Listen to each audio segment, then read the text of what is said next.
I got this class. I'm on the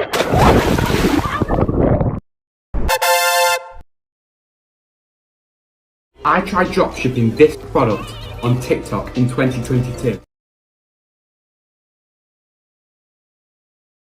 So I ordered the product from Amazon and it took 2 days to arrive. Whilst it was being delivered, I created a Shopify website. So for the next 10 days, I started to create some banging viral content.